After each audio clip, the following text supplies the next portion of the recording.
பொங்கல் அன்று நீங்கள் இதை செய்வதினால் ரொம்பவே ஆரோக்கியமான ஒரு வாழ்க்கை கிடைக்கும் அப்படிங்கிறத பற்றி தான் இன்றைக்கி நம்ம பார்க்க போகிறோம்.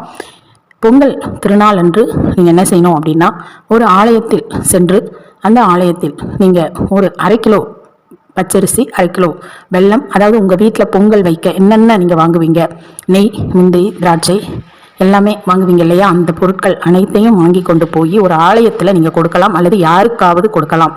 அப்படி கொடுக்கும் பொழுது அந்த பொங்கல் வைத்து அவங்க வீட்டில் அவங்க சாப்பிடும் பொழுது உங்களுக்கு அந்த நிறைய பேரருள் கிடைக்கும், நல்ல நல்ல விஷயங்கள் நடக்கும். இதை பொங்கல் அன்னைக்கு செய்யலாம். சரி, பொங்கல் அன்னைக்கு நாங்கள் செய்யலை, அடுத்து நாங்கள் எப்போ செய்யலாம் அப்படின்னா, மாதப்பிறப்பு அன்று செய்யலாம். அதாவது தை முடிந்து மாசி அடுத்த மாதப்பிறப்பு அப்படின்னாலே ஒரு விசேஷமான ஒரு நாள் தான். அதை மாதம் மாதம் கொண்டாடவும் செய்யலாம். மிக மிக அற்புதமான ஒரு மாதப்பிறப்பு அப்படிங்கிற அன்னைக்கு நீங்கள் இதனை செய்யலாம்.